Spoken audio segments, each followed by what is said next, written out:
Could you buy this medicine for me? My mother is very sick. The words escaped Elena more before she could pull them back. Thin and desperate, almost lost beneath the steady Seattle rain, she stood there on the slick sidewalk, breathless, clutching a damp prescription as if it were the last thing tethering her to hope. She hadn't meant to say it. She hadn't even meant to stop. Elena had been running from the assisted living facility where her shift had ended late, running from the look on the nurse's face when she said the new medication wasn't covered, running from the quiet terror that came with every call from home. Her phone battery had died hours ago. Her bus pass was overdrawn. In her pocket were 2 wrinkled $5 bills and a receipt she didn't need. Her mother's voice still echoed in her ears, tired, apologetic, trying not to sound afraid. The pharmacy on Pine Street was her last chance.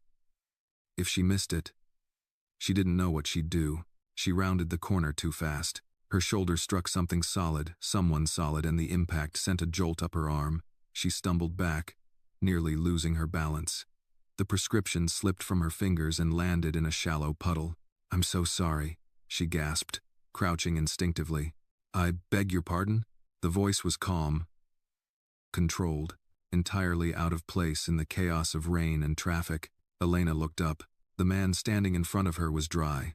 Not just dry, untouched. He held a black umbrella angled perfectly against the rain, his dark wool coat immaculate, his shoes polished to a mirror shine. His silver-streaked hair was combed back neatly, his posture straight, his expression unreadable. She knew him at once. Jack Halden, the billionaire who lived at the end of Garden Street, the man people whispered about in grocery store aisles and lowered their voices for at bus stops. Powerful. Private. Unreachable. Her stomach dropped. "I didn't see you," she said quickly, scrambling to her feet. "I'm really sorry." His eyes flicked to the paper in her hand, now blotched with water, then back to her face. "What is that?" he asked. She should have said nothing. She should have apologized again and walked away. Instead, exhaustion and fear pushed past her pride. "Could you buy this medicine for me? My mother is very sick." The words hung between them, heavy and unmistakable. Jack Halden stared at her. For a long moment, he said nothing at all. His expression didn't soften. If anything, it hardened slightly, as if he were assessing a situation he'd seen too many times before. "I'm sorry," he said at last. Elena swallowed. Her hands were shaking now. "She has cancer." "The prescription changed today. I was trying to get to the pharmacy before it closed, but I didn't make it. I thought maybe." She stopped herself, shaking her head. "I know this sounds ridiculous." "It does," Jack said, his tone flat. Her face burned. "You don't know me," he continued. "And I don't know you. Approaching strangers on the street and asking for money or favors is not advisable." "I'm not asking for money," she said quickly. "I mean, I am, but I'll pay you back. Every dollar. I work 2 jobs. She's in pain." Jack's jaw tightened. He looked past her, toward the darkened pharmacy windows across the street, then back again. "I don't have time for this," he said. The words landed cleanly, decisively. "I have obligations, a schedule. I don't make a habit of involving myself in other people's personal crises." Elena nodded, stung but unsurprised. "I understand. You shouldn't," he added. "People should handle their own affairs." There it was, clear, final. "I'm sorry," she said again, quieter this time. "I shouldn't have asked." Jack took a step back beneath his umbrella, creating distance where there already felt like too much. "I suggest you find another solution." Then he turned and walked away. His footsteps were steady, unhurried, disappearing into the gray curtain of rain. Elena stood there for several seconds, motionless. The cold seeped into her bones. She bent down, picked up the soaked prescription, and pressed it flat against her coat as if that could somehow save it. She didn't cry. There wasn't time. She walked home. Her apartment above the dry cleaner was dim and too quiet. The space heater rattled in the corner, fighting a losing battle against the cold. Her mother lay curled on the couch, wrapped in layers of blankets that no longer seemed to help. "Elena," her mother whispered when she heard the door. "Did you get it?" Elena forced a smile and knelt beside her. "Tomorrow. I promise." She made soup they barely touched. She sat on the floor, leaning against the couch, listening to her mother's breathing slow and then hitch. Outside, the rain intensified, drumming against the windows like a warning. Midnight passed. Elena had nearly fallen asleep sitting upright when there was a knock.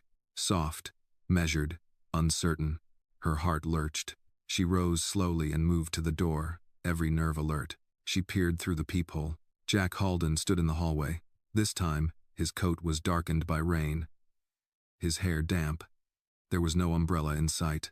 In his hand was a white paper bag from a pharmacy across town. Elena opened the door without speaking. "I meant what I said earlier," Jack said, his voice low. "I'm not in the habit of fixing other people's problems." He held out the bag anyway. "But tonight," he continued, "I decided I could at least prevent one from getting worse." And Elena's hands trembled as she took it. "I don't expect gratitude," he added, "and I don't expect repayment." She looked up at him, eyes shining. "Thank you," he nodded once. "Make sure she eats something first." Then he turned and walked away, leaving wet footprints on the concrete floor. Elena closed the door slowly, the paper bag pressed to her chest.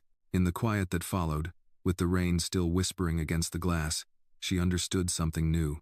He hadn't helped because it was his responsibility. He'd helped because, despite everything he'd said, he'd chosen not to walk away. Elena didn't sleep that night, not really. After Jack Halden left, she sat at the small kitchen table with the pharmacy bag in front of her, watching the steam rise from a mug of reheated chamomile tea. The medicine had worked.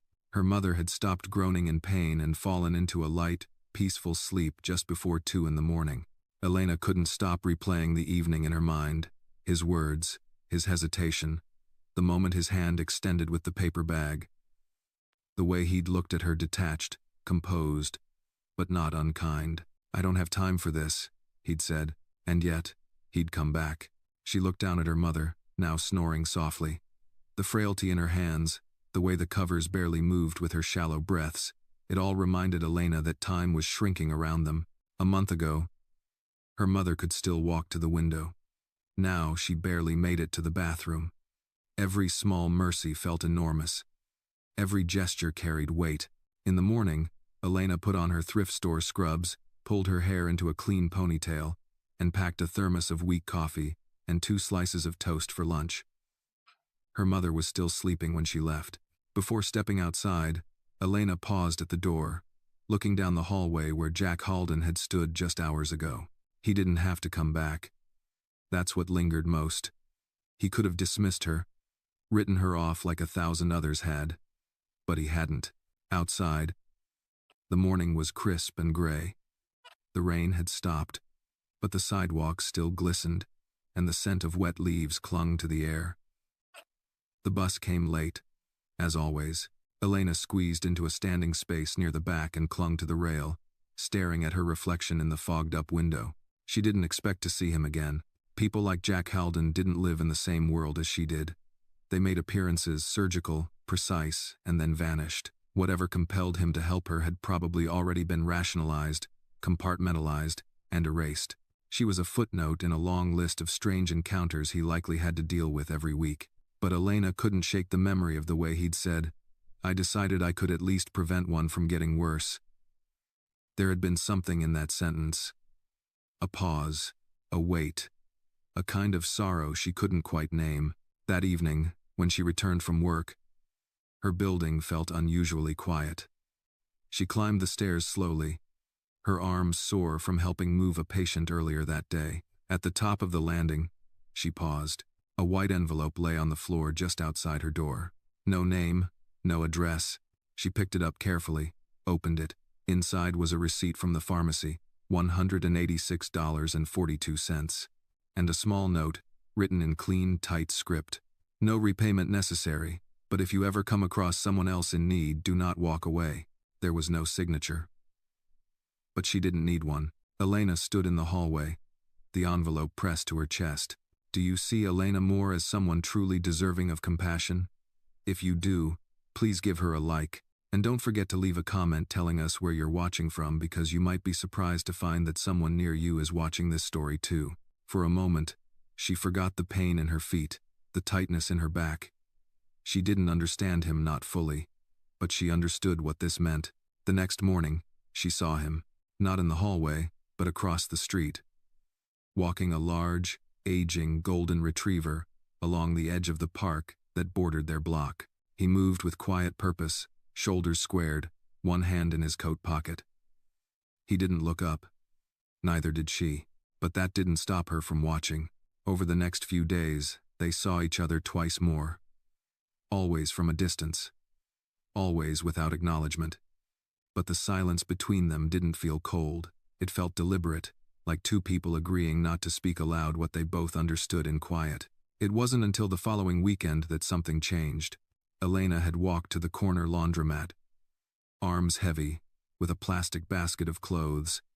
When she heard it, two women standing near the vending machine, speaking in low, conspiratorial tones. "That's the girl, right? The one who lives above the cleaners? The one with the sick mom? Mm-hmm.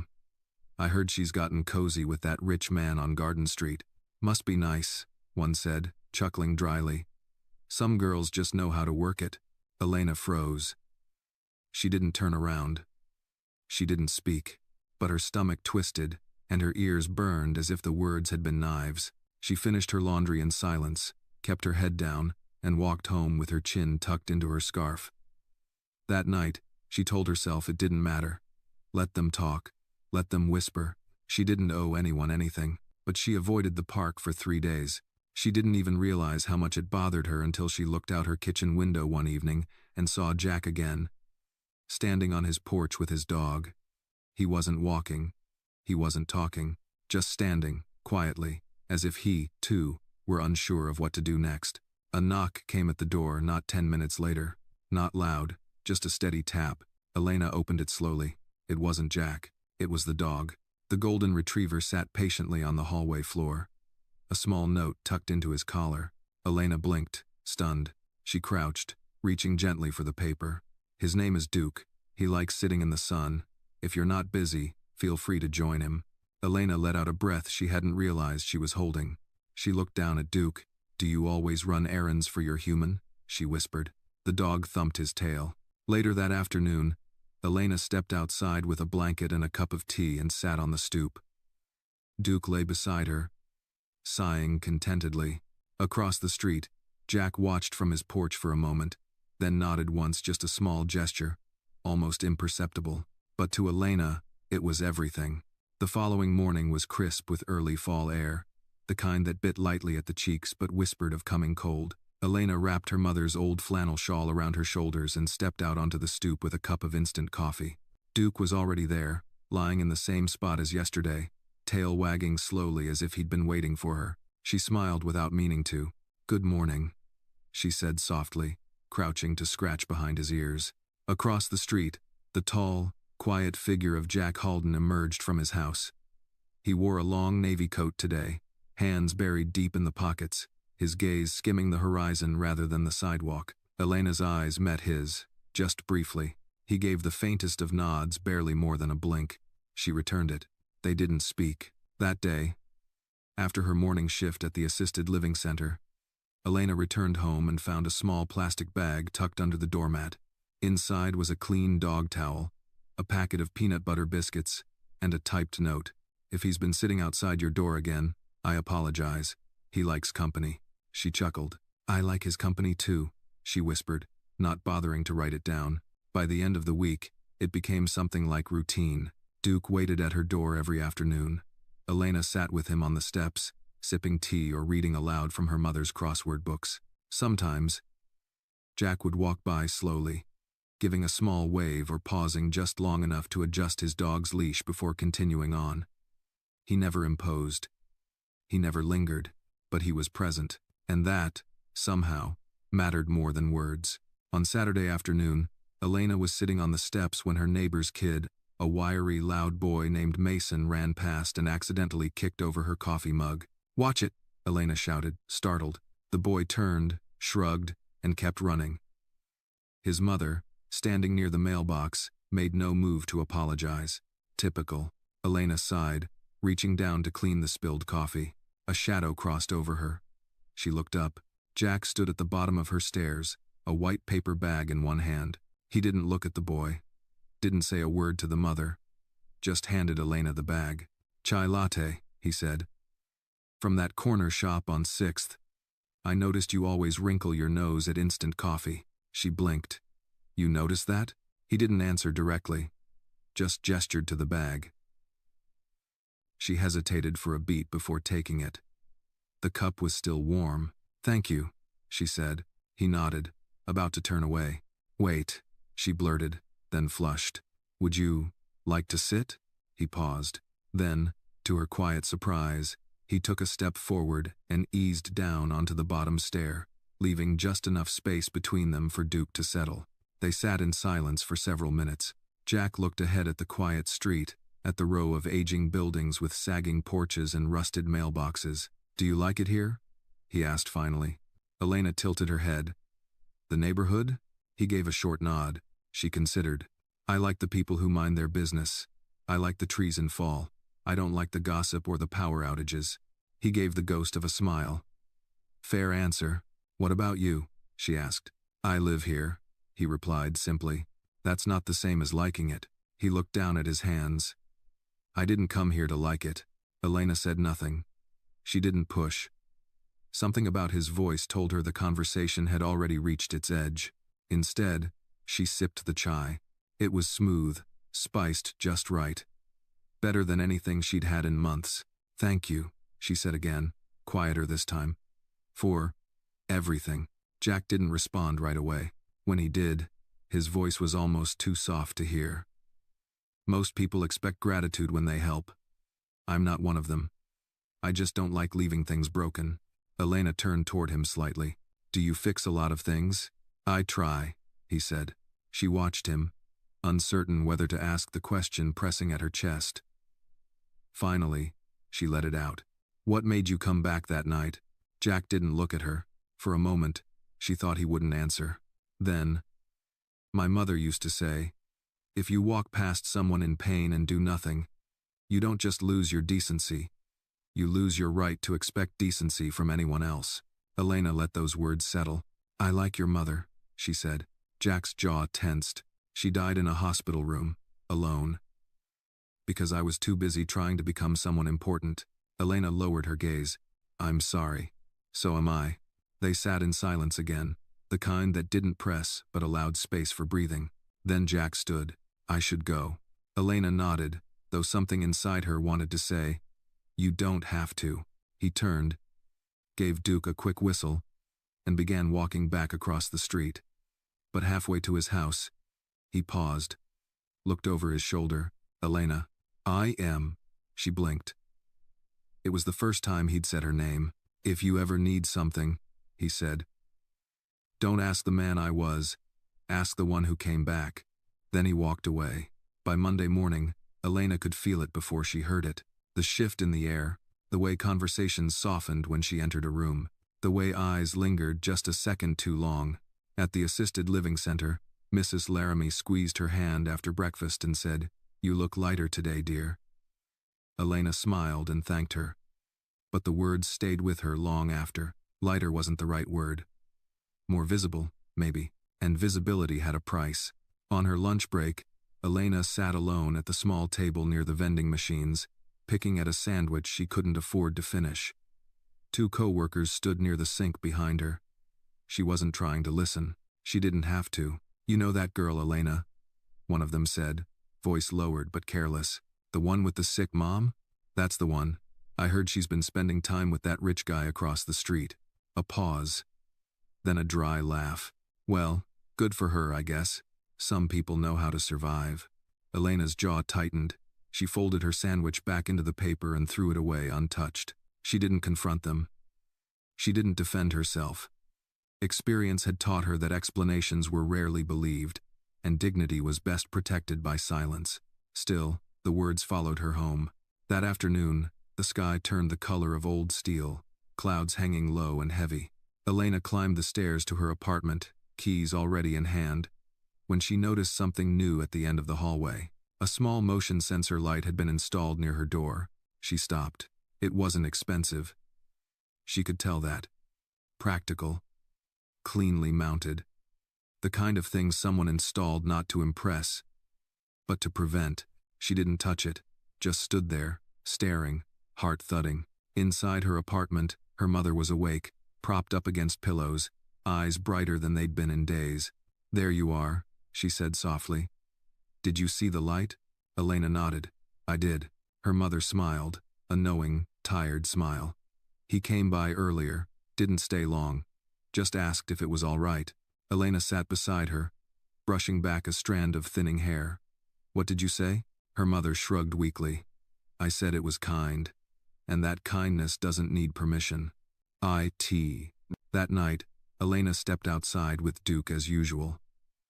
The light flicked on automatically, casting a gentle glow over the stoop. Across the street, Jack was tightening something near his own gate, tools laid neatly at his feet. "You didn't have to do that," Elena called softly.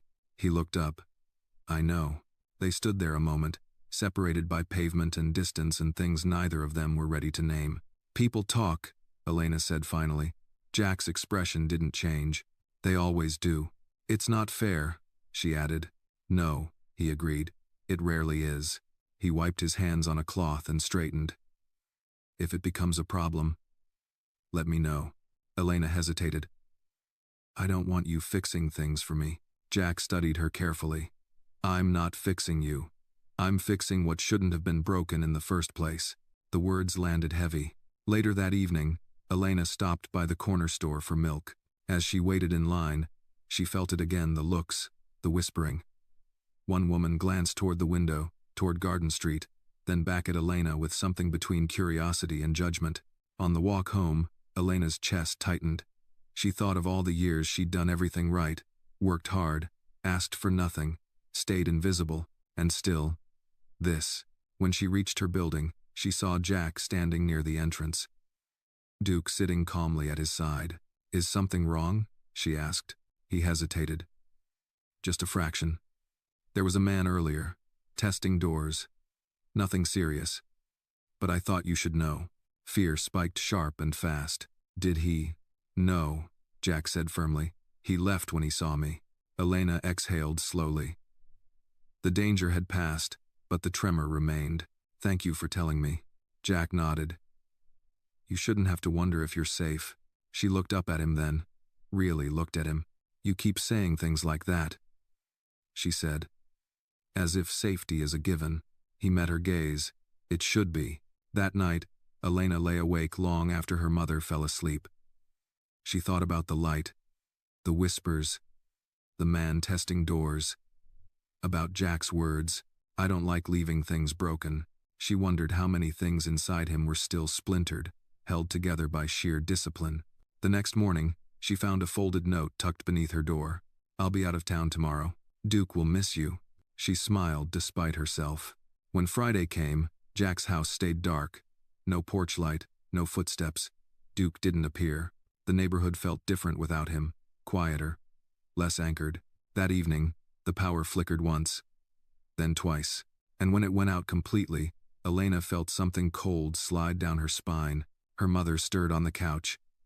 "Elena?" "I'm here," she said quickly, reaching for a flashlight. Outside, somewhere behind the building, a sound echoed. Metal against metal. Slow. Deliberate.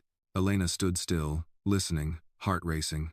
Jack wasn't here, and for the first time since that night in the rain, she understood just how thin the line between safety and fear really was. The flashlight in Elena's hand cast a narrow beam across the living room, sweeping shadows along the walls. Her mother shifted under the blankets, her voice thin in the dark. "Is it just the building?" "I think so," Elena replied, forcing calm into her voice. "It's probably just the grid again. It happens sometimes when it rains this much, but it hadn't rained all day, and there had been no storm warnings on the bus ride home." This wasn't the usual flicker and return blackout. Elena crossed the apartment to the window and pulled back the curtain. The block was quiet, too quiet. The street lamp in front of their building, normally buzzing and dull yellow, was dead. No light came from the hallway. No cars passed. Even the distant hum of televisions, ever present in the old apartments across the street, had gone silent. Only one house still had light. Jack Halden's. A soft glow came from the rear windows, not blinding but unmistakably warm. A backup generator, maybe. Of course he'd have one. People like him didn't lose power, they prepared. Elena turned away from the window and grabbed the old emergency radio from under the sink. Static buzzed through the speaker, but no updates came. She tried her phone. Still no service, and her charger was useless without power. Something wasn't right. She moved back to her mother, who had propped herself up with effort. "Do you want me to light some candles?" Elena asked. Her mother shook her head. "Don't waste them. Just sit with me a while. Eat." Elena curled up beside her on the couch, flashlight turned off to conserve battery. In the silence, she could hear everything. The creak of the ceiling, the soft wheeze of the heater now stilled, the sound again, metal clanking faintly in the distance. She tensed. Her mother must have noticed. "Elena?" she asked, voice suddenly alert. "It's nothing," Elena said quickly. "I think someone's just checking the breakers." But even as she said it, she didn't believe it. The noise returned 5 minutes later, closer this time. And then, quiet. Elena stood slowly, moved to the door without turning on the light. She pressed her ear to it. Footsteps. Not rushed, not heavy, just wrong. She stepped back, heart pounding. Then, a knock. Not Jack's, not Duke's gentle tap. This one was sharper. 3 knocks. Then silence. Elena froze. Her mother called softly. "Who is it?" Elena didn't answer. She moved to the peephole and squinted. A figure stood in the darkened hallway. No light, no familiar shape. She held her breath. Another knock. Same rhythm. Slow. Even. She backed away. Her phone had 1% left. Just enough to flicker to life. No service. She texted anyway. "Are you home? Something's wrong. There's someone in the hall." She hit send even knowing it wouldn't go through. Just then, she heard it. A door slamming somewhere down the hallway. Footsteps retreating. Then silence. She waited 5 full minutes before exhaling. "False alarm," she whispered to her mother. Probably just someone looking for the super, but her voice trembled. The power didn't come back that night. The hallway stayed dark. She slept in her clothes on the couch, one hand still wrapped around the flashlight. In the morning, the lights were still out, but the hallway smelled different, something metallic, like burnt wires or oil. And then she saw it. A thick smudge on the wall beside the stairwell, like someone had pressed a dirty hand against the paint. Below it, a scratch in the plaster, just above the emergency breaker box. Her stomach dropped. Back inside the apartment, her mother had drifted off again. Elena grabbed her keys, stepped outside, and crossed the street. Jack's house looked the same from the outside. Still, controlled. But no one answered when she rang the bell. She knocked, once, then twice. Nothing. She took a step back. Duke wasn't in the yard. She felt something stir inside her, an unfamiliar worry she hadn't let herself feel before. As she turned to leave, the front door opened a few inches. A man she didn't recognize peered out. He was in his 30s, clean cut, wearing a dark polo shirt and khakis.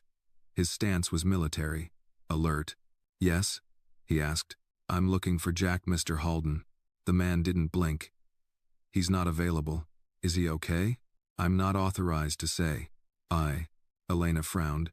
"Can you just tell him Elena Moore stopped by?" The man paused, then nodded. "I'll pass it on." The door closed again. Elena stood there a few seconds longer, then turned and walked back across the street. Something had shifted. She felt it in her bones. Back in her apartment, her mother was awake again, asking for toast. Elena moved through the kitchen like her hands weren't hers. That afternoon, when the power finally returned, Elena checked her phone. No new messages, no missed calls. But there was one unsent message. "Are you home?" It sat there, undelivered, like a question no one wanted to answer. She deleted it. That night, as she sat on the stoop with Duke still nowhere in sight, a thought crept in. What if the knock on the door hadn't been random? What if someone had known Jack wasn't home? What if she'd been the reason? The city returned to normal, but Elena couldn't shake the unease. The power outage was chalked up to a minor grid failure. No foul play, no investigation. A technician from the utility company showed up 2 days later, fiddled with the box in the alley, and left without speaking to anyone. The super didn't offer answers, only grunted about how cheap wiring always does this in old buildings. But Elena knew something had been off. The knock, the smudge, the silence that followed, and Jack's absence. By Wednesday, Duke still hadn't shown up. Elena lingered on the stoop longer than usual, hoping for the familiar soft padding of paws, the thump of a tail against the steps. Nothing. Just the wind and the rustle of dry leaves collecting in the gutter. That night, as her mother slept, Elena stared at her phone screen, hovering over Jack's number. She'd never called it. He'd never given it to her directly, but it had been scribbled at the bottom of the pharmacy receipt weeks ago, barely legible, for emergencies only. She told herself this didn't qualify. But the silence did. Finally, she dialed. 1 ring, 2, 3.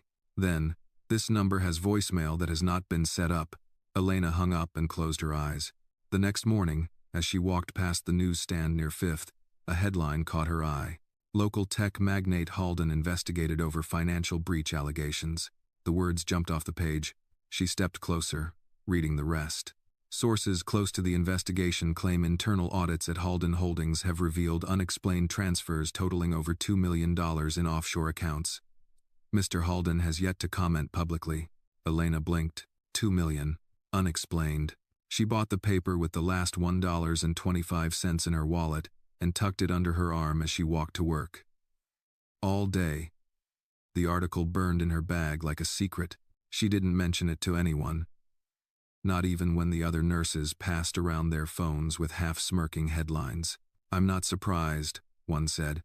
"That kind of money? No one gets it clean. He always seemed too quiet for a billionaire. Probably hiding something." Elena stayed silent, but the pit in her stomach grew heavier with every word. When her shift ended, she skipped the bus and walked home instead, cutting through the park near Garden Street. The trees were nearly bare now. Leaves scattered like bones across the grass. The wind had a sharp edge. As she approached Jack's house, she slowed. It looked the same, pristine, impenetrable. But now, 2 unfamiliar black sedans were parked outside. One of them bore government plates. A woman in a gray blazer stood near the porch, talking into a phone. She glanced at Elena briefly but said nothing. Duke wasn't in the yard. Elena's mouth went dry. Back in her apartment, she laid the newspaper on the table and stared at the headline again. It didn't make sense. Jack was many things: private, guarded, maybe even cold but dishonest. It didn't fit, unless someone wanted it to fit. Her thoughts were interrupted by a knock. This time, it wasn't sharp, just one soft, uncertain tap. Elena opened the door slowly. A young man stood there, no more than 25, with rumpled clothes and a laptop bag slung over his shoulder. He looked exhausted. "Are you Miss Elena Moore?" he asked. She stiffened. "Who's asking?" "I work with Mr. Halden. My name's Theo. I was told to find you if things got complicated." Her heart pounded. "Complicated how?" Theo looked around, then lowered his voice. "Can I come in?" She hesitated, then stepped aside. He entered, glancing briefly at the living room, at the worn couch and her mother sleeping under a quilt. "You have 5 minutes," she said firmly. He nodded. "Jack, Mr. Halden didn't disappear. He's being pushed out. Internally. The financial breach? It's staged. Someone inside the company is trying to make him a scapegoat." Elena blinked. "Why?" "Because he blocked a weapons contract from going through last year. Refused to let the company shift into military tech manufacturing. It cost them billions in potential deals. They've been trying to edge him out ever since." Her head spun. "Why are you telling me this?" "Because he trusted you." She froze. Theo reached into his bag and pulled out a flash drive. "He asked me to give this to you if anything happened. He said if he couldn't protect you directly, you'd know what to do." Elena didn't move. "What's on it?" "I don't know. It's encrypted. My guess? Evidence. Maybe leverage." "Why me?" she asked again. Theo looked her in the eye. "Because you were the only person who didn't ask him for anything." Elena took the flash drive slowly, her fingers curling around it like it might vanish. "He's still in the city?" she asked. "I don't know. I haven't heard from him in 3 days." Theo stood. "Be careful. They're watching everyone close to him now, including you. He left before she could ask another question. The apartment was silent again. Elena stared at the flash drive, then at the window. Across the street, Jack's house was dark. Elena didn't sleep that night. She sat at the kitchen table long after the apartment had gone still, the tiny flash drive resting beside her lukewarm mug of tea like an accusation. It was the kind of object you'd walk past on a shelf without a second glance, but now, under the dull flicker of the ceiling light, it seemed to hum with dangerous possibility. Because you were the only person who didn't ask him for anything. Theo's words echoed louder with every passing hour. At 2:47 a.m., she booted up her mother's old laptop, an aging Dell with a cracked screen and keys that stuck if you typed too fast.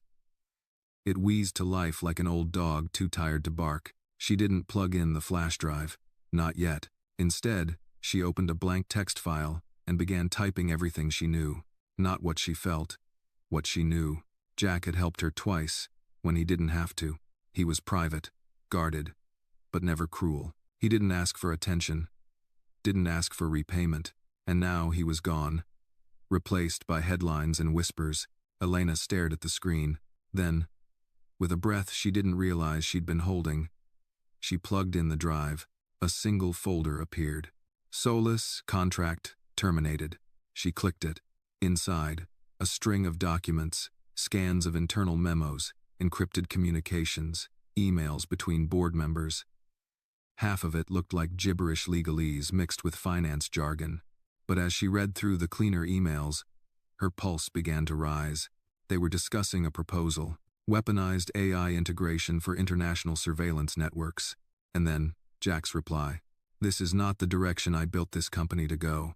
I won't authorize civilian-based data for wartime purposes. You're free to pursue this without me, but not with my name on it. What followed were strings of back-and-forth emails, board members complaining, threats buried in formal language, talk of restructuring, legal isolation, and finally one message. Make him a liability. People believe what they fear. Let's give them a reason to fear Jack Halden. Elena leaned back in her chair, stomach twisting. It was right there, plain as day. Not only was Jack innocent, he was being buried alive by the very people he had protected his company from. She closed the laptop gently, as if it were a sleeping animal she didn't want to disturb. The sun was rising. She'd seen enough. By 9 a.m., she was on the bus to the city library. Her old laptop didn't have the security she needed, and she wasn't about to send this kind of information over a home Wi-Fi network that still ran on a 2008 modem. At the library, she signed in at a public terminal, checking over her shoulder twice before inserting the flash drive again. She opened a new anonymous email account and uploaded the documents. Then she composed a single message. To Investigative. tips@seattleglobe.com. Subject, Halden story. What you're missing. Body, you're looking at the wrong criminal. These files will explain everything. But be careful. People who hide the truth often know how to silence it. She didn't sign it. She didn't need to. That afternoon, back at home, Elena cleaned the kitchen for the third time. Her mother had asked her twice if something was wrong. No, Elena said both times. Just tired, but inside, her chest felt tight. She'd done the right thing. She knew she had. Still, a part of her whispered, they might come for you next. At dusk, she stepped outside with the hope that Duke might return. The steps were empty. The street was quiet, but someone was waiting. Across the street, leaning against the gate of Jack's house, stood Theo. He waved her over. Elena checked her door, locked it behind her, and crossed.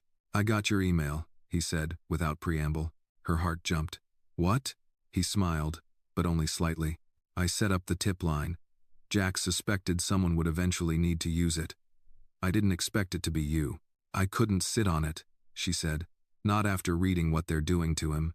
You did the right thing. But now it gets harder. He handed her a small manila envelope. What's this? She asked. An address. Outside of town. Jack's been in hiding for his own safety, but he wants to meet. Elena froze. He's alive?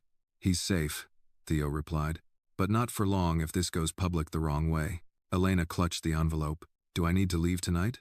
Theo nodded. If you want answers, and if you want to help him, yes. She glanced back toward her building. where her mother's soft shadow could be seen moving in the window. I can't leave her. Then bring her. You'll be protected. We have people. She hesitated. I'm not a hero, she said softly. Neither is he, Theo said. But sometimes the world only changes because quiet people decide not to stay quiet anymore. He turned, slipped through the gate, and vanished inside. Elena stood there, her hand tight around the envelope. Inside was an address, and possibly the next chapter of everything.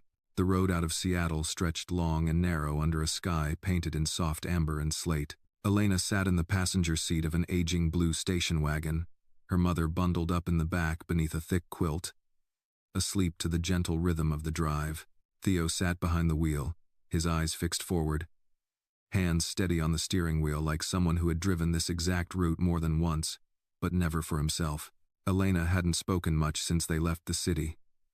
She couldn't. Her mind was a latticework of thoughts, each one more fragile than the last. Jack Halden was alive, in hiding, and waiting for her. She clutched the manila envelope in her lap like a lifeline. The envelope contained a single sheet of paper, an address scribbled in Jack's unmistakable handwriting, and a short message underneath. Not everyone who disappears is running. Some of us are just trying to stand still long enough to stay honest.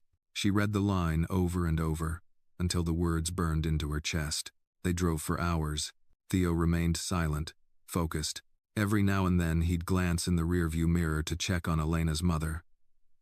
Elena appreciated his care, his restraint. He didn't speak in long sentences. He didn't try to reassure her.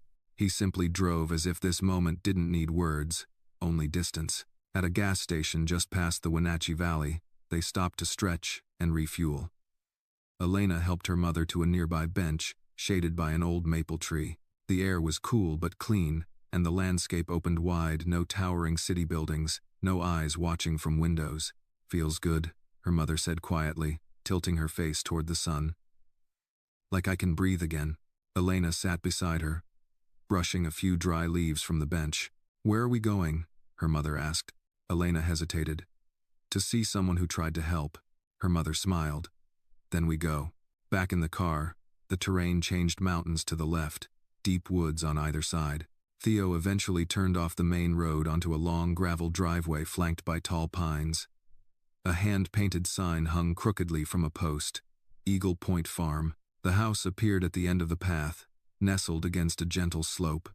It was modest, weather-worn siding, a wraparound porch, 2 chairs by the front window, not what one would expect from a man once accused of hiding millions offshore. But Elena had stopped expecting Jack Halden to be anything like the headlines. Theo parked near the barn. I'll stay here, he said. Give you two some space. Elena nodded and helped her mother from the car. They walked together, arm in arm, toward the house. Halfway up the porch steps, the door opened, and there he was.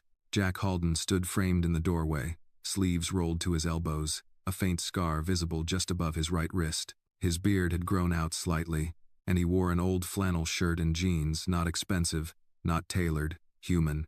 His eyes met Elena's. For a long moment, neither of them spoke. Then he stepped aside. Come in. Inside. The house smelled of cedar and brewed coffee. A fire crackled low in the hearth. A teapot whistled gently from the kitchen. Elena's mother sat gratefully in an armchair Jack gestured toward, and he placed a blanket across her legs with quiet reverence. I didn't know if you'd come, he said softly. Once they stood alone near the fireplace. You disappeared, Elena replied. Then your dog stopped visiting. He gave a faint smile. I missed him more than I thought I would. A pause stretched between them. You knew this was coming? She asked.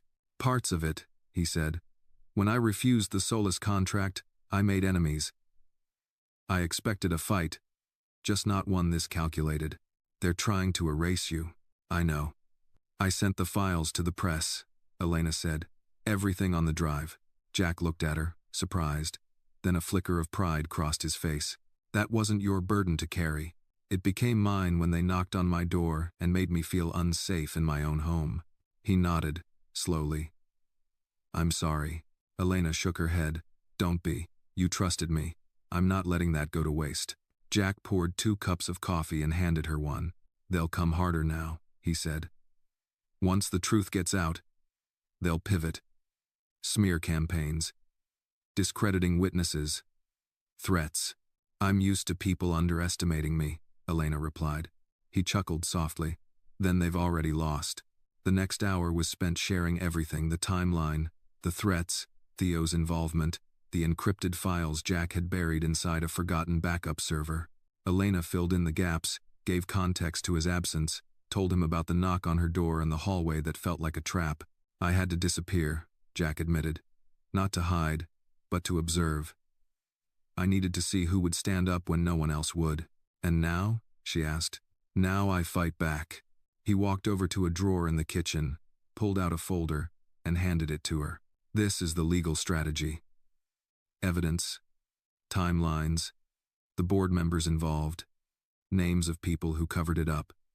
I've already contacted a handful of trusted journalists. And me? Elena asked. Jack looked her dead in the eyes. You're the reason I didn't give up. Outside, the wind stirred the pine trees. The light shifted on the floor. Elena's mother dozed quietly in the chair, her breathing calm. Everything had changed, and yet, somehow, it felt like they'd arrived at the center of the truth. I'm not a symbol, Elena, Jack said. I'm a man who made some choices, some mistakes, but I won't let them rewrite the story. You're not alone anymore, she replied. He met her gaze, held it. Then let's write the next chapter together. My tent.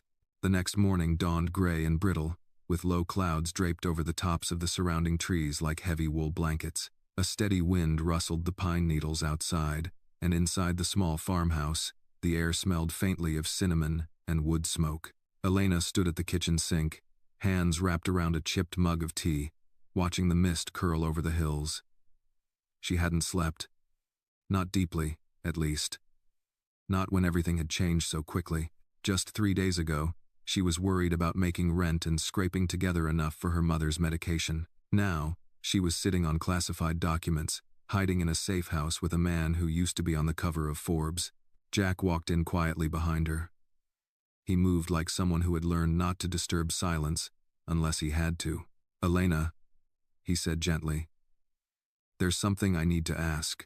She turned. I'm listening. He set a folder on the table.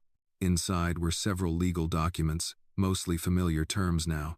Affidavits, non-disclosure agreements, preliminary filings. But at the top of one page was a bold heading she hadn't expected. Affidavit of Character Witness, E. Moore. She stared at it, unblinking. You want me to testify? She asked. I do, Jack said. Not in court yet. That will come later. But for now, we need a voice. Someone who's seen me in the real world, outside of boardrooms and headlines. You've seen who I really am. We're Khan. I've known you for 3 weeks. You've seen more in those 3 weeks than most have in 3 years. Elena set the mug down slowly. You do realize what this would mean for me, right? If I put my name on this, I become part of the narrative. They'll dig into my life, my mother's health, my finances, my work. I know, Jack said quietly. And I wouldn't ask if I had another way. Elena looked down at the affidavit. The words blurred slightly, her heart pounding. I'm a caregiver from a poor neighborhood, she said. No one is going to listen to me over a boardroom full of executives. That's where you're wrong. Jack sat down across from her. You're exactly who they don't expect. You have no agenda, no angle. You spoke up before anyone asked you to. That kind of voice matters. She hesitated. What happens if I say no? Jack didn't flinch. Then I protect you another way, and I'll still thank you for getting us this far. Elena looked back at the window, where the clouds were beginning to split apart, just enough to let in a thin blade of light. When she spoke, her voice was steady. I'll do it. But not just to protect you. I'm doing this because I'm tired of watching powerful people get away with things that would destroy someone like me. Jack nodded, his expression unreadable, but his eyes, for once, softened. Then we begin today. The plan was simple on the surface, but heavy in execution. First, get the documents to 3 independent journalists who had previously written about Halden Holdings, one in Seattle, one in D.C., and one in New York. The files would be hand-delivered by different couriers, none of whom had full access to the entire cash. Second, Elena's affidavit would be included with each drop, along with a joint statement from Jack outlining his resignation, the breach of ethics he refused to allow, and the threats he'd received. They weren't trying to make a spectacle, they were telling the truth. Third, Theo had quietly reached out to a non-profit legal watchdog group. They agreed to review the documents and, if verified, offer limited legal protection and public advocacy for both Jack and Elena. And finally, the wild card, public opinion. Once this hits the press, Jack said, everything becomes unpredictable. I'll be accused of manipulation, probably even faking this entire story. But I need to be standing when it happens. And I need you to be standing too. That afternoon, Elena sat at a small desk in the guest room, handwriting her statement. It was the first time in years she'd written anything by hand longer than a signature. But typing felt cold for this. She wrote about the rain, the first night, the knock at her door, the way Jack looked at people without seeing through them. She didn't write poetry. She wrote the truth. Her mother came in halfway through, sat beside her, and simply said, "Your father would have been proud." Elena didn't know if that was true. Her father had left when she was 12, just a blur of footsteps and a slammed door. But she held the words close anyway, like a quilt on a cold night. At dusk, Jack gathered the documents into 3 separate envelopes. He handed one to Theo, one to an older man named Marcus, another ally, and a former journalist, and the third was tucked into a secure drop box that would be picked up by an anonymous courier the next morning. Everything was in motion.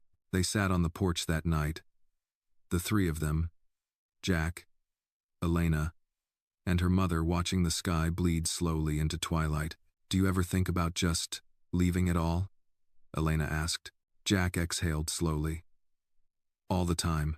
But then I remember what I stood for before the money, and I'd rather be broke and hated than rich and complicit." Her mother chuckled. "That sounds like something my husband used to say." Jack raised an eyebrow. "The one who left?"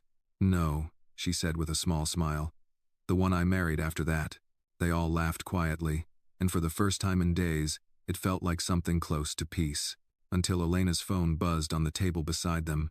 A single message. "They know. That is logged to stations." She stared at it, then looked up at Jack. "We need to be ready," she said. He nodded. "We are." The message hadn't come from Theo, or Marcus, or even one of the journalists. It came from someone whose number Elena didn't recognize but who had apparently known how to find her, and what to say in only 2 words. They know. The farmhouse, which just hours ago had felt safe, now held a strange weight. The wind tapping branches against the windows seemed more deliberate. The soft ticking of the kitchen clock grew louder by the minute. Elena could feel the shift. It wasn't just anticipation anymore. It was threat. Jack was already up from the porch, phone in hand, walking briskly toward the back room where he kept the landline and emergency contacts. Elena followed, her steps quick but silent. Theo met them in the hallway, his expression tight. "We've got movement," he said quietly. 2 unmarked SUVs circling the road down by the orchard. Same model that shadowed me in Seattle last week. Jack didn't flinch. "Time?"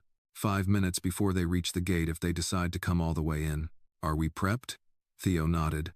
"Marcus and I did the dry runs yesterday. Elena's affidavit copies are secured off-site. Media drops have confirmed receipt. Even if we disappear tonight, the truth doesn't." Jack turned to Elena. "Get your mother ready. Pack light. 1 bag." She nodded and ran back toward the guest room. Her mother, half asleep, opened her eyes when Elena shook her gently. "What is it, baby?" "We have to leave, Mama." Her mother blinked. "Now?" "Right now. Trouble's coming." There was no panic, just a quiet strength as her mother sat up, already reaching for the sweater folded neatly at the foot of the bed. "Then let's not waste time." They moved fast. Elena packed essentials. Medicine, ID, 1 change of clothes for each of them, the flash drive still in its original plastic case. She tucked it into a book, The Old Man and the Sea, then slipped it into the bottom of her mother's tote. In the living room, Theo had switched off all lights. Marcus stood near the front window, watching. "They've stopped by the gate," Marcus said. 2 men stepped out. One's talking into a radio. Private security or federal? Jack asked. Theo shook his head. No badges. Not Fed. Contractors, maybe. Mercenaries. Jack muttered. Off the books pressure. He turned to Elena. We have two options. Back route through the woods or the old maintenance tunnel that leads under the fence. Woods, she said without hesitation. Tunnels feel like traps. Jack gave a single approving nod. He handed her a small device the size of a car key. Click this once if you're separated. Sends your GPS coordinates to Theo's encrypted backup. What happens if they catch us? He looked her square in the eye. They won't. Worst noted. Under the cover of dusk, the group moved through the trees behind the barn. A small footpath, barely visible under the pine needles, led them deeper into the woods. Theo took point. Elena followed with her mother, Jack at the rear. They didn't speak. Every step mattered. Elena could hear her mother's shallow breaths, could feel the tension in Jack's presence behind her like static in the air. Then, voices, behind them, shouted. 2 no. 3 voices. Male. Sharp. Jack motioned to Theo. Split, he whispered. Theo veered left, ducking under a branch and disappearing into the shadows. Marcus followed. Jack motioned for Elena to go straight. They'll follow me, he said. You keep going. Elena grabbed his arm. No, you have to protect her, he said, glancing at her mother. And the story. Their eyes locked for half a second, then he was gone, slipping into the underbrush like a ghost. Elena pulled her mother's arm tighter. They moved faster now. The darkness thickening around them. Leaves rustled underfoot. Every sound seemed amplified. Behind them, the shouting grew louder. Closer. A shot cracked through the trees. Her mother stumbled. Elena caught her. I'm okay, the older woman said, breathing hard. Keep going. They reached a small clearing near the edge of the woods. An old service road shimmered in the moonlight ahead. A black sedan sat parked behind a line of trees. Theo stepped out and waved them forward. They made it. Inside the car, Elena's hands shook as she buckled her mother in. Theo jumped in the driver's seat, engine already running. Where's Jack? He peeled off, drew them away. Theo's jaw clenched. If they take him, they won't, she cut in. He knows these woods better than they do. They drove without headlights for the first mile. In the rearview mirror, no movement, no lights, only the quiet ache of breathless escape. They reached a safe house by dawn, a 2-bedroom cabin near Shelon, owned by one of Marcus's old colleagues. Remote. Off-grid. No internet. No cell towers. Just silence and the slow rhythm of survival. Elena sat on the edge of the narrow bed, staring at her mother, who had fallen into an exhausted sleep. Theo brought in a mug of coffee, set it down gently. She's strong, he said. Elena nodded. She has to be. 2 wine. There was a long silence before she asked, Any word from Jack? Theo shook his head. Not yet. But we'll hear something soon. She hoped he was right. Outside, the first sunlight broke through the clouds, splintering the world into gold and gray. Elena stood, crossed to the small window, and watched the trees sway in the wind. They were alive, still standing, and the truth once buried was now in motion. Whatever came next, she was ready. By the 3rd day in the safe house, the air felt thick with unanswered questions. Every morning began with the same routine. Elena would wake before sunrise, check the shortwave radio for news, and scan the nearby road from the kitchen window while her mother slept. No movement, no transmissions, no word from Jack. The silence stretched too long. Theo kept himself busy, pacing like a soldier who couldn't accept rest as safety. He built a rudimentary perimeter alarm with tripwire and glass bottles strung along the brush. He didn't explain it to Elena. He didn't have to. They both knew the silence was never permanent. On the 4th morning, while brewing weak instant coffee, Elena finally said it aloud. What if he's gone? Theo didn't look up from his post at the window. Then he gave us a head start. Elena closed her eyes. The idea that Jack might have bought their freedom with his own disappearance sat like stone in her chest. She thought of the first day she met him, how strange and cold he seemed, how human he'd become in her eyes after she saw the man behind the gate. Not the tycoon, not the billionaire, just a man trying to make one honest decision in a world that demanded compromise. And now, maybe, he was gone. I need to do something, she said. Theo finally turned. Like what? She picked up the satchel containing the original flash drive, the affidavits, the folders they hadn't sent yet. We need to finish what he started. He hesitated. The media already has what they need. It's out of our hands now. No, she said, her voice firmer. It's in our hands until people believe it. Theo crossed the room. You step out now. You become the face of this. Not Jack. Not the board. You. I already am, Elena said. Whether I want to be or not, there's all of it. He stared at her a long moment, then handed her a burner phone. You'll need this. By noon, Elena and Theo were halfway to Spokane, where one of the few independent radio stations with national reach still operated out of a low-rise building above a bookstore. Run by veterans and retirees, the station had built a reputation for unfiltered interviews, especially those mainstream outlets ignored.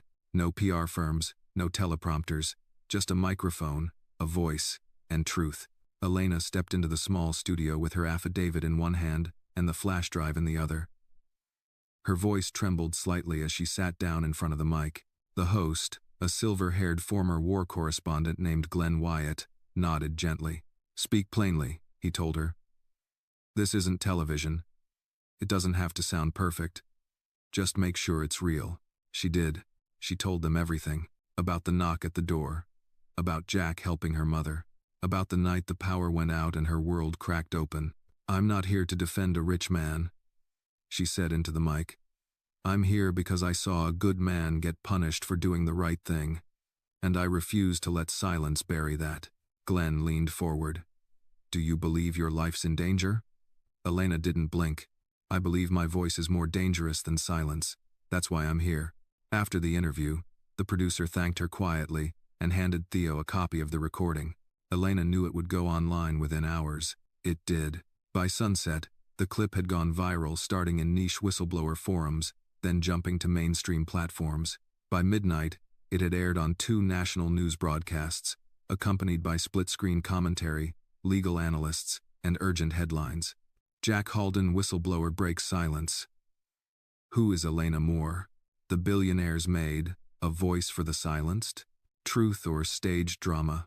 The nation reacts. Elena watched the media dissect her face, her name, her background. Some defended her. Others questioned her motives. But none of them ignored her. Theo shut off the television. You okay? She nodded. I didn't do this to be believed. I did this because the truth matters, even if nobody wants to hear it. Theo's phone buzzed. He answered, listened, then turned to Elena. It's Marcus. We've got a signal. Elena sat up. Jack? Theo nodded. He's alive. Injured. But safe. He's getting pulled to a secondary location outside of Coeur d'Alene. He sent one message for you. He handed her the phone. On screen was a short video, clearly filmed from a handheld device. Jack's face was bruised, one eye swollen, but he was alive, and smiling. Elena, he said, voice ragged but strong. You did it. You spoke when I couldn't.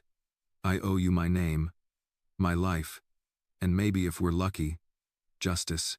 The screen went black. Elena exhaled, a sound between laughter and tears. She'd never felt powerful before.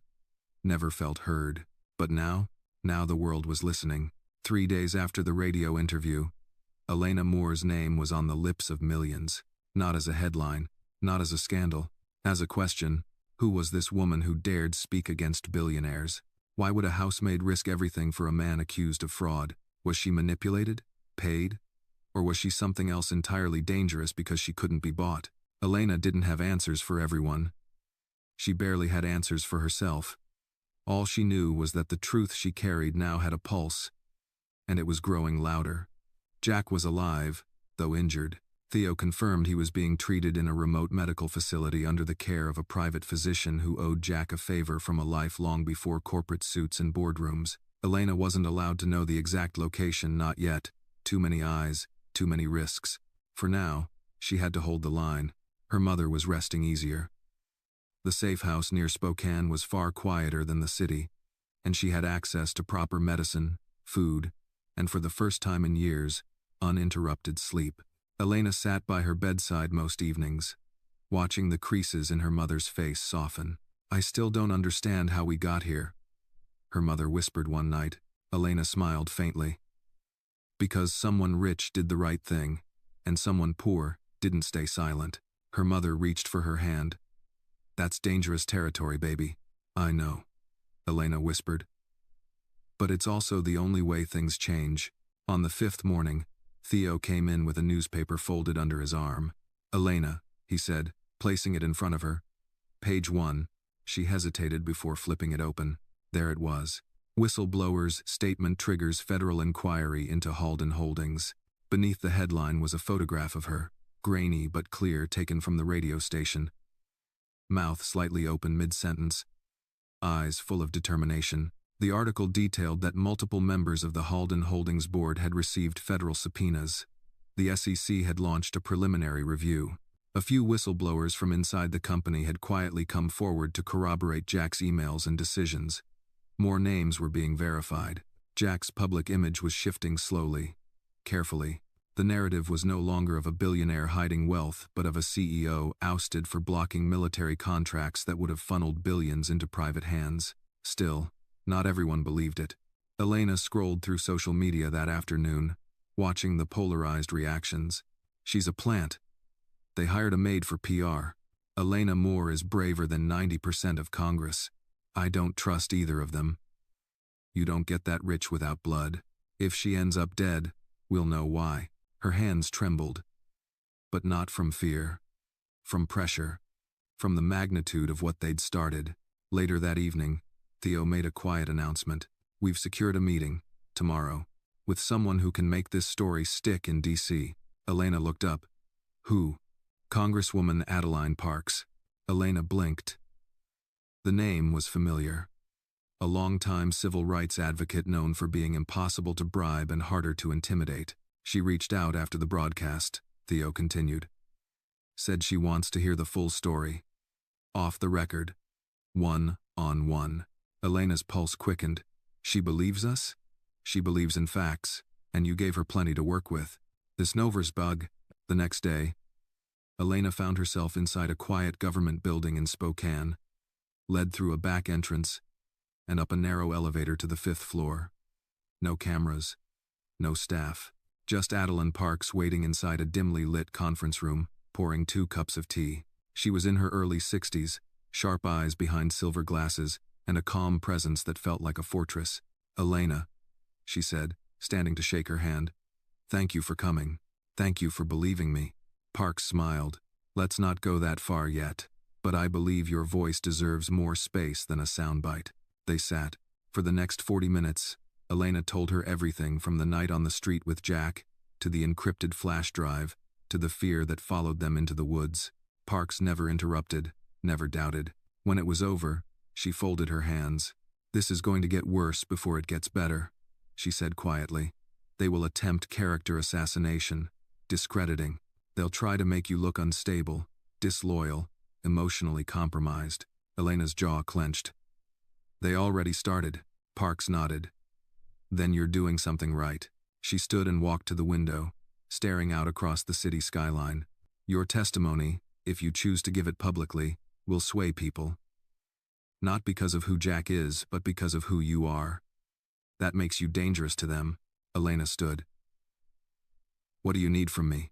"Your continued courage," Parks said simply, "and your willingness to stand when it would be easier to sit." "I won't back down," Elena said. Parks turned and looked at her with something close to admiration. "Then we move forward." That night, back at the safe house, Elena stepped outside onto the porch. The air was crisp. The sky was ink black, stars glowing like scattered embers. Theo joined her, sipping from a chipped mug. "They're preparing to go public with Jack's statement," he said. "Video's been pre-recorded. Should air within 48 hours. Elena didn't say anything at first. Then, softly, "Do you think people will believe him?" Theo thought for a moment. "Some will. Some won't. But enough will listen, and that's where change begins." She nodded. She paused. "I keep thinking about what happens after the hearings, after the trials, After they move on to the next headline, what happens to people like me?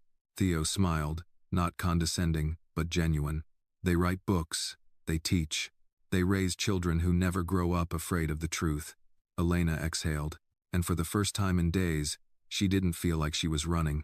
She felt like she had arrived.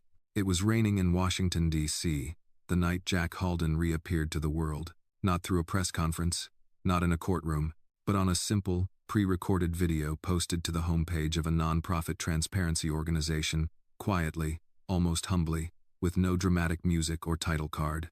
Just Jack, sitting in a plain chair, facing the camera, eyes bloodshot but clear. "My name is Jack Halden," he said, "and I've been silent too long." Elena watched the video from the safe house, her mother beside her, Theo pacing nearby. The broadcast hadn't aired yet on the major networks, but that didn't matter. It was spreading. People were sharing it, watching it, debating it. In the video, Jack didn't defend himself. He didn't argue the media's portrayal or blame corporate enemies. He simply walked through the facts. "I was presented with a contract that would have redirected American pension investments into offshore weapons development for private wars we were never meant to fight. I refused. Days later, I was voted off my own board under the pretense of strategic redirection, but this wasn't strategy. This was silence, bought and packaged." He named names. He provided dates. He called out government liaisons who had quietly facilitated the deal, and legal teams paid to erase the evidence. Then he said the part that made Elena's hands tremble. "If not for Elena Moore, I wouldn't be alive." She stood up when I disappeared. She risked everything to do what I could not. And now, the truth is out there because of her. The screen cut to black. Nothing flashy, no slogan, just a final sentence typed in white letters. "Silence protects power. Truth protects people. J." Elena's throat tightened. She hadn't expected to be mentioned. Certainly not that directly.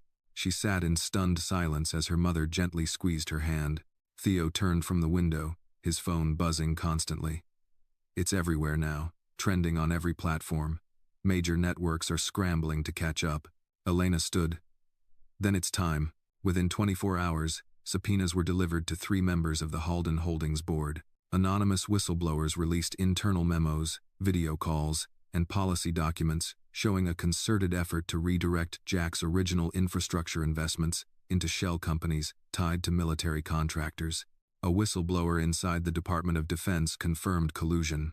Congresswoman Adeline Parks issued a formal statement supporting a full congressional inquiry into misappropriated investment funds tied to foreign conflict interests. Reason d'arrest ignited, and in a twist that shocked even Theo, a former U.S. ambassador came forward on record saying he had seen the proposal and warned internal contacts to stop it. The dominoes were falling, but so were the threats. That night, Elena's email was hacked. A journalist friend warned her that rumors were circulating claims that she had once been arrested, false, that she'd taken money from Jack, also false, and that she was mentally unstable, laughably false, but damaging in its implication. She stared at the laptop screen while the smear campaign bloomed in real time. She's the maid with a grudge. She's in love with Halden.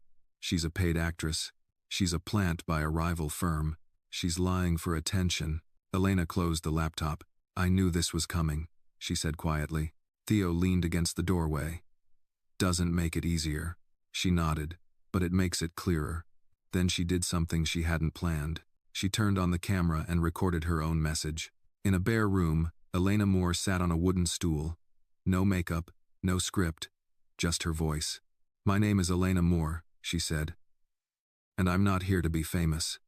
I'm not here to be believed by everyone. I'm just here because silence almost got someone killed.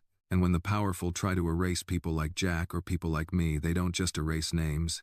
They erase stories, memories, the chance for something better." She paused. "I was a housemaid. I cleaned floors. I took care of someone else's child. I worked double shifts to pay for my mother's heart medication. I have no wealth, no law degree, no legacy, but I have my name, and I'm not giving it up." She looked into the camera with calm certainty. "You can call me anything you want, but you will not call me silent." She posted the video. It hit 2 million views by midnight. Days passed.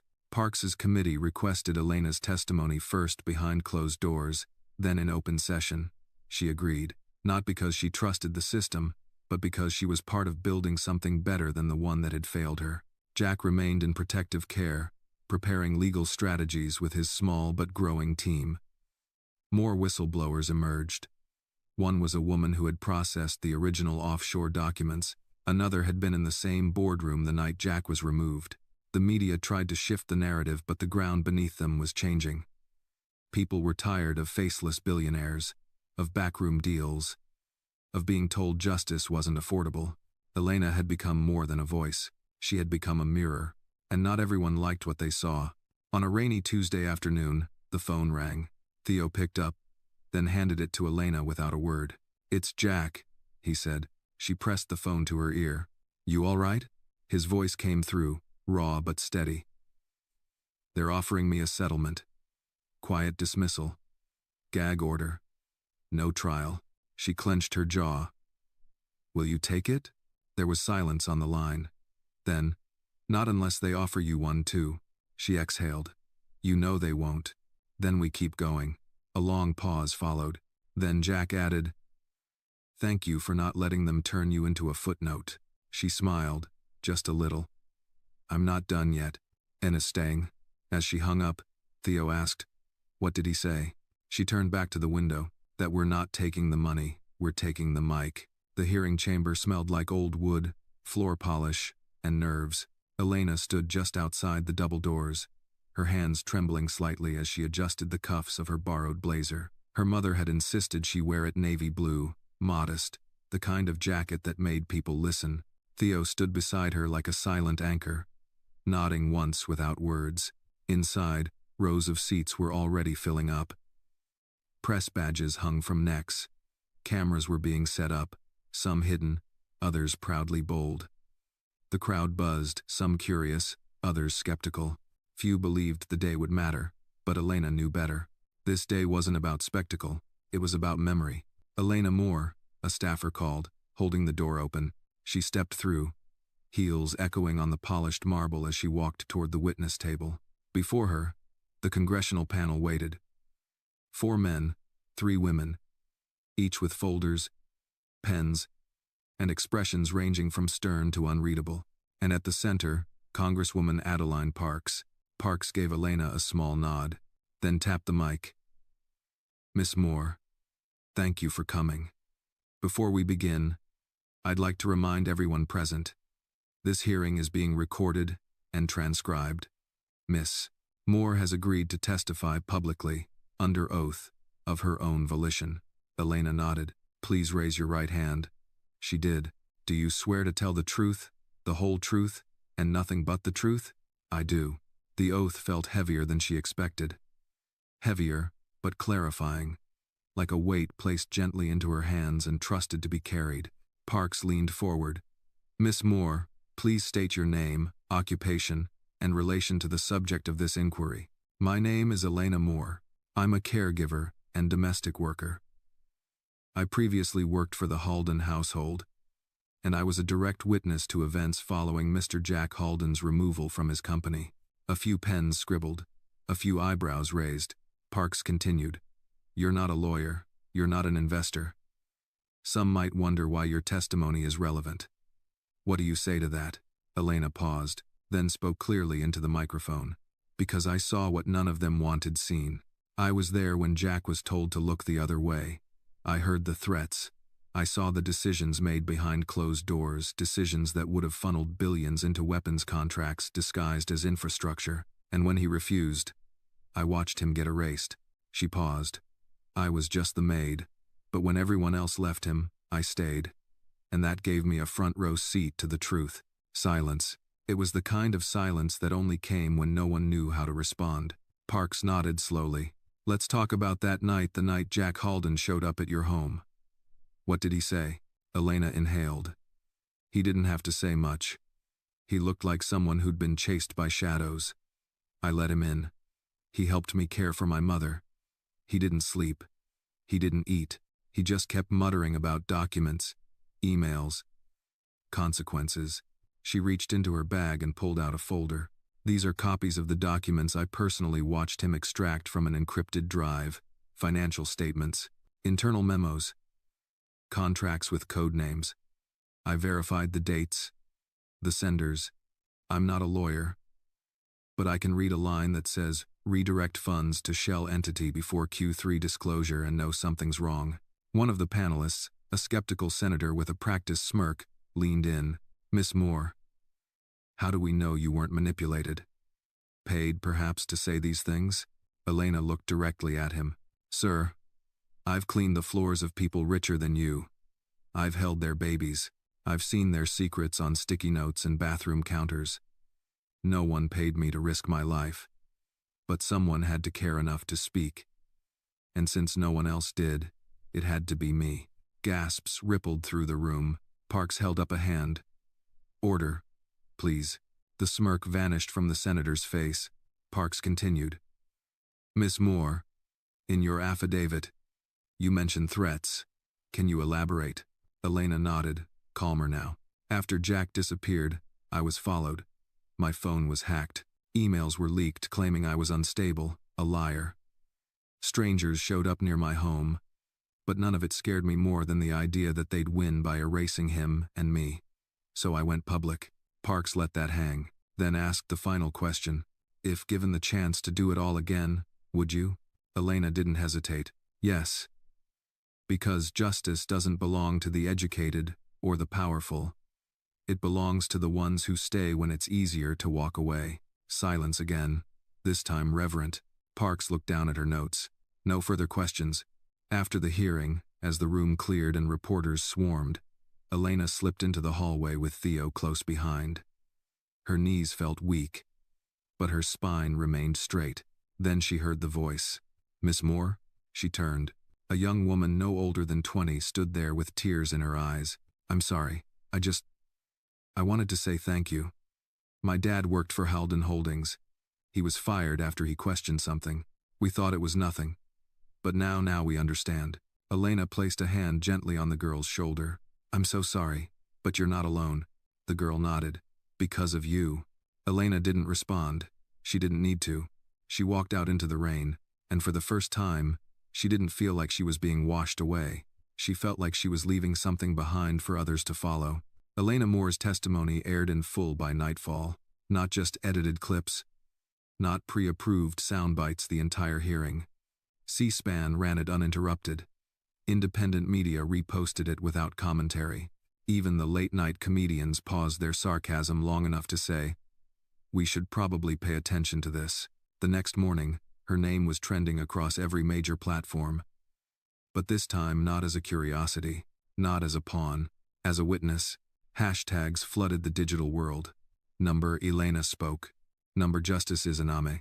Number the maid who stayed. Elena watched it all from the corner of a quiet diner in a part of D.C. that still smelled like vinyl booths and burnt coffee. Theo sat across from her, scrolling through headlines with one hand while poking at his scrambled eggs with the other. They're calling for a formal investigation, he said. Parks is submitting a resolution tomorrow. Elena sipped her coffee. Will it go anywhere? Theo gave a half shrug. Depends on who gets scared first, the corporations or the voters. A bell rang behind the counter. The waitress slid a plate toward her. Pancakes. Too many for one person. Her mother would have said it was bad luck to leave pancakes unfinished. You haven't smiled once, Theo said. I'm waiting for the part where someone says, you've done enough. You can go home now. He raised an eyebrow. Elena, you are home. This is it. You're not in the story anymore. You are the story. That made her pause, because deep down, she already knew he was right. Meanwhile, Jack Halden was no longer hiding. His legal team, now bolstered by independent investigators and ethics attorneys, was working around the clock. 1 week after Elena's hearing, Jack issued a formal petition to the federal court, requesting his reinstatement on the board not for power, but to gain access to the documents that had been locked down after his ousting. The board refused, but the court didn't. Judge Catherine Lowell, a conservative appointee known for her meticulous reading of financial law, ruled in Jack's favor. Her verdict included a line that echoed through financial circles. You may remove a man from his seat, but you cannot erase the record of what he saw while sitting there. Suddenly, everything changed. Halden Holdings executives began to squirm. Shareholders started demanding transparency. And in a decision that stunned Wall Street, one of the firm's largest investors, an influential labor union pension fund, froze its capital, pending the results of a federal review. It was the first real crack in the glass. Elena's life didn't get easier. If anything, it got stranger. People recognized her on the street: grocery clerks, veterans, school teachers. A man at a crosswalk told her his daughter had written a school essay titled, "Why My Hero is a Housekeeper." She didn't know what to say to that. Publishers called. Offers for book deals. Podcast interviews. Speaking tours. She turned them all down, not because she wasn't tempted, but because something still hadn't sat right. "Everyone's telling me to celebrate," she said to Theo one afternoon. "But there's a woman whose name no one's said yet. And I think it's time we say it." Her name was Nora Yates. She'd worked in Halden's finance division as a compliance officer. Quiet, brilliant, and methodical. She'd flagged the first suspicious wire transfers nearly a year before Jack ever saw them. And then, she vanished. Officially, she took a sabbatical. Unofficially, she'd gone missing. Jack had mentioned her once in passing right before the night Elena found him stumbling through the streets. At the time, Elena hadn't thought much of it, but now, every missing person felt like a chapter left unread. Theo got the address, a run-down apartment complex in Baltimore. They drove there on a rainy Thursday, room 312. An elderly woman answered the door. She looked wary until Elena introduced herself. "You're that girl on TV," the woman said. "Yes, ma'am. I'm looking for Nora Yates." The woman's expression dimmed. "She was my niece. Passed away last summer. Car crash." "That's what they said." Elena's breath caught. "I'm so sorry."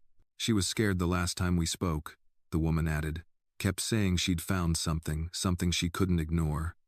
Then the calls stopped, and the next thing I knew, well, you understand. Elena did, all too well.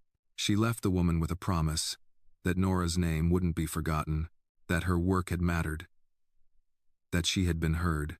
Back in the car, Elena stared out at the gray sky. "I want to say her name during my next interview," she said. "Not mine. Hers." Theo gave a quiet nod.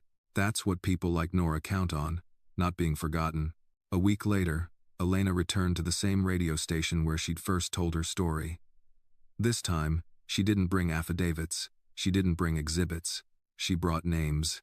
"Nora Yates," she said into the mic. "That's the woman who found the cracks before anyone else." She didn't have a camera, or a lawyer, or a headline, but she had a conscience, and she paid for it. She paused, her voice steady. "If justice means anything, it means remembering the names of those who tried to speak and were silenced. That's what I'm doing. Not for fame, but because I'd want someone to do the same for me." The station was silent. No music played. No commentary followed. Just Elena's voice lingering in the air, a kind of echo that knew its place in history. The room was larger than she expected, oak-paneled, domed ceiling, an American flag in the corner, and rows of leather chairs surrounding a conference table that had seen decades of deals, betrayals, and policy debates. Elena Moore sat at that table now. Across from her, lobbyists, 2 representatives from the Justice Department, and 3 members of a Senate subcommittee. They weren't here for show. They weren't press. This was closed door. Off the record, the real room where it happens. Congresswoman Adeline Parks sat at the head of the table. She looked weary but resolute, as if this room had tried to bend her too many times and failed. "Elena," Parks began, "we're entering a phase where your voice carries weight we can't measure with poll numbers. That makes you useful, but also dangerous." Elena sat straighter. "I didn't come here to be used." A few men exchanged glances.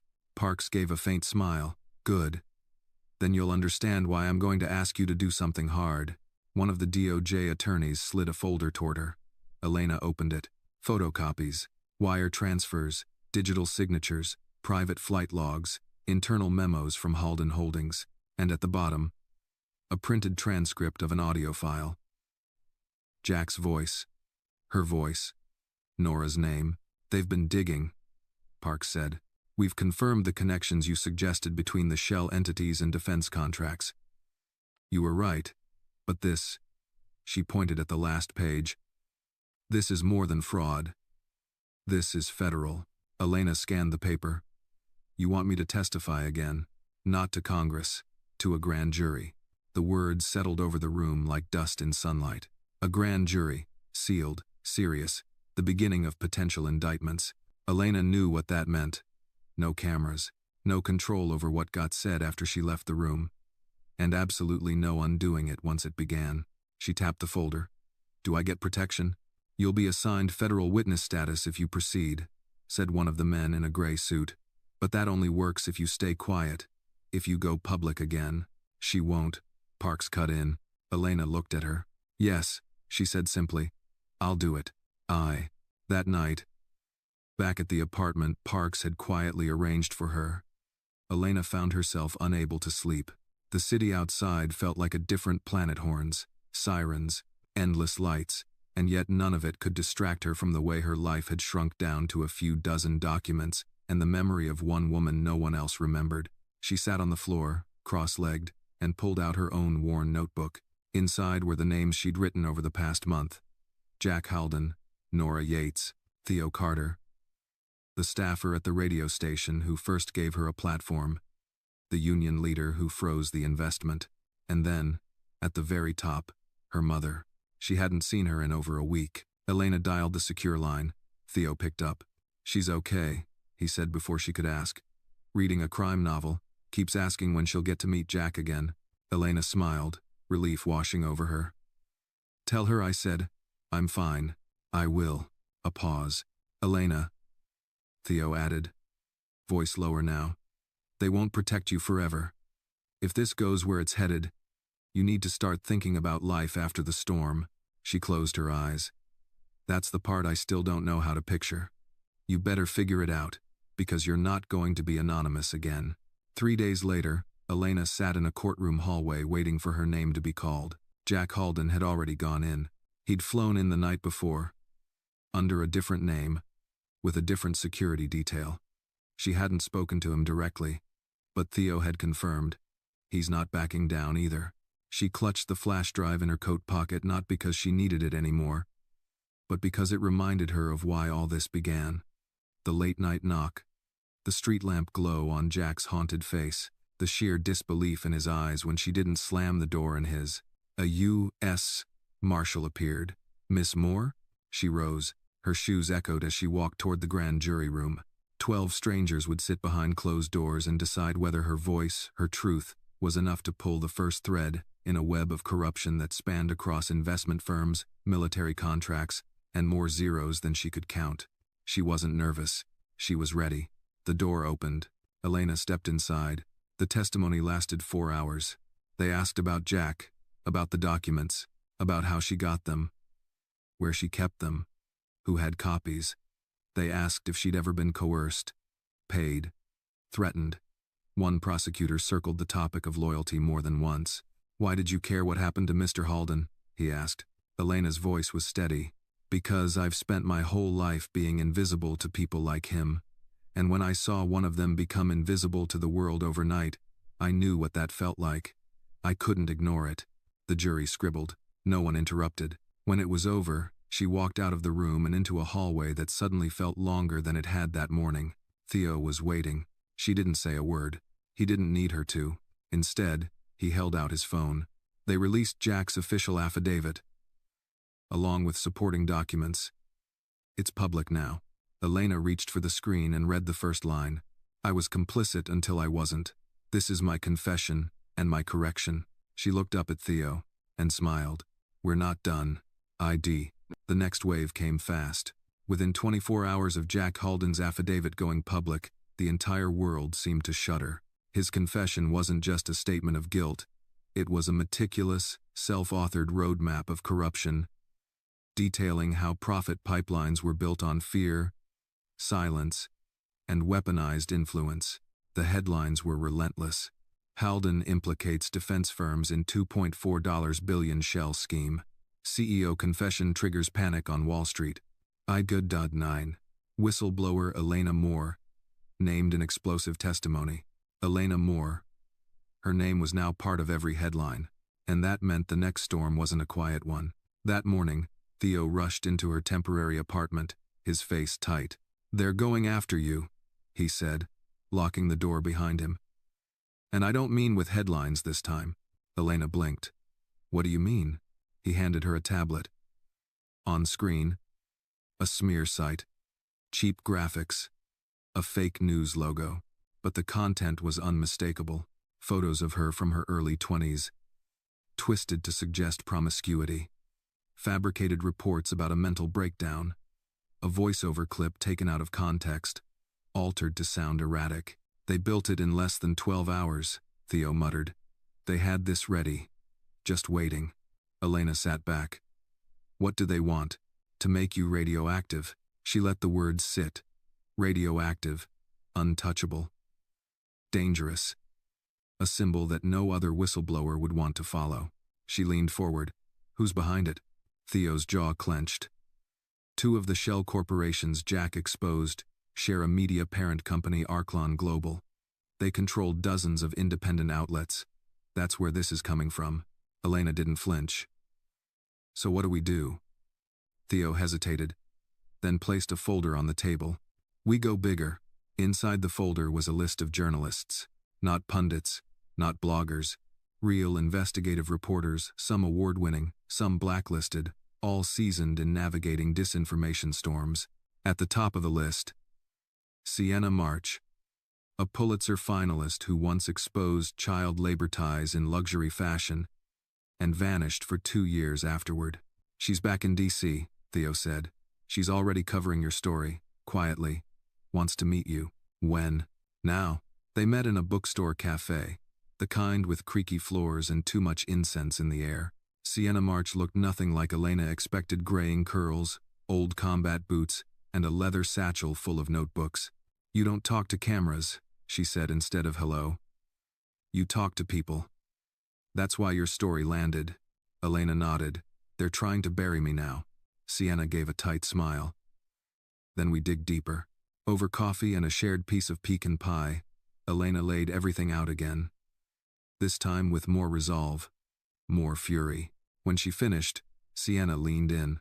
"They'll come for your family next." "I already moved my mother," Elena said quietly. "She's safe." Sienna nodded. "Good. Because I need you to authorize something." She pulled out a document, non-disclosure reversal. It gave Sienna full access to Jack's affidavit, Elena's statements, and even her sealed grand jury testimony. Elena hesitated. "If I do this," she asked, "what's your goal?" Sienna didn't blink. "To make it too loud to silence. If we light up the whole room, no one can pretend they didn't see." Elena signed. 2 days later, the Watchtower Review released a 5-part exposé titled, "The Halden Files: What They Tried to Erase." It included Elena's full story, Nora Yates's disappearance, and scanned documents from inside Halden Holdings. It laid out names, dates, profit margins, even internal memos marked "Destroy" after review. The publication dropped just after 6 a.m. By noon, the White House issued a statement. "We are monitoring the situation and support full transparency and accountability." By evening, an emergency shareholders meeting at Halden Holdings led to the resignation of 2 board members, and by nightfall, Elena Moore received a voicemail that stopped her cold. It was from Jack. "I saw the article," he said, voice slow but steady. "I never imagined I'd owe my future to someone who once cleaned my house. But here we are. Thank you, Elena, for everything." She listened to it twice, then deleted it, not from fear, but because she didn't need a recording to remember the truth. The backlash didn't end. Threats flooded her inbox. Strangers called her a traitor. A late-night news anchor said she was unstable and suggested she had a savior complex. And yet somewhere beneath all that noise, something else was growing. Letters, handwritten, from war veterans, from school teachers, from grandmothers who said they knew what it was like to be unseen and unheard. One note read, "I never understood what people meant by courage, but I think now it might just mean refusing to look away." Elena taped that one to her mirror. She kept going. At the end of that week, Parks called. "The committee wants one last thing," she said. Elena braced herself. "Another hearing?" "No," Parks replied. "A ceremony." "A what?" "You're being awarded the Civil Integrity Medal. First civilian to receive it in 8 years. You don't have to accept, but I think people need to see someone stand on the other side of this with their name still intact." Elena didn't answer immediately. She walked to the window, looked down at the street, a city that didn't know her name a month ago, now pausing, holding its breath. Finally, she spoke. "I'll accept it." Parks smiled over the line. "Good. Because this isn't just about justice anymore. This is about memory." And eyed. 1 week later, Elena Moore stood on the steps of the National Archives. She wore a plain black dress, nothing flashy. The medal was placed around her neck as cameras clicked, and the small crowd clapped. But she didn't look at the cameras. She looked at the row of schoolchildren seated in front, some fidgeting, some sleepy, but all watching. When she stepped to the mic, she didn't read from a script. "I used to think justice was something that arrived at the end of a good story," she began. "But I've learned that justice doesn't end anything. It starts everything. And it starts with people like you." The children leaned forward, caught in the moment. She smiled. "Remember, your name matters, and so does the name of the person no one else remembers. Don't let silence be your legacy." She stepped back. The applause rose, not like thunder, but like truth. Firm, clear, and finally, heard. It was dusk in Washington, D.C. The golden hour of a late autumn day. Sunlight spilled over the Lincoln Memorial, brushing every stone with warmth.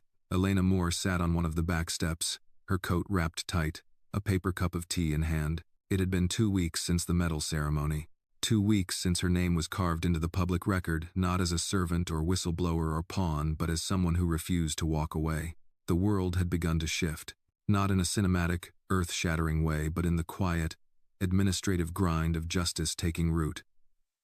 2 federal indictments had been filed. More were expected. Halden Holdings was under restructuring, its assets frozen, and its new board had issued a formal apology, not in a press release, but in a full-page statement in the Washington Post.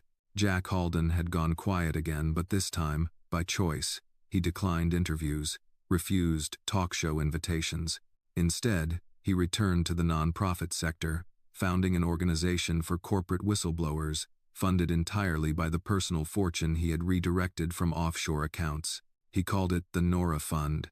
Elena hadn't spoken to him since the medal ceremony. She wasn't avoiding him, but she understood now that their chapter together had been what it needed to be. Brief, intense, and transformational. Not every bond needed to be lifelong to be sacred. Now, it was her turn to decide what came next. Theo joined her, 2 coffees in hand, one slightly burnt. He handed it to her without a word. They sat in silence for a moment, watching as the lights slipped behind the monument, shadows stretching long and slow. "You know," Theo said, sipping, "I had a dream. You became a senator." Elena laughed softly. "Was I good at it? You were terrifying." She smiled and took a sip. He turned slightly toward her. "Offers are still coming in. CNN wants an exclusive docuseries. A memoir publisher's offering 6 figures. One nonprofit wants you to be their public face." "I don't want to be anyone's face," she said. "That's the problem. Everyone wants a symbol, not a person. You're both now," he said gently. "And that's hard." She didn't respond, because he was right. The fame had come with an edge. People who once dismissed her now clung to her every word.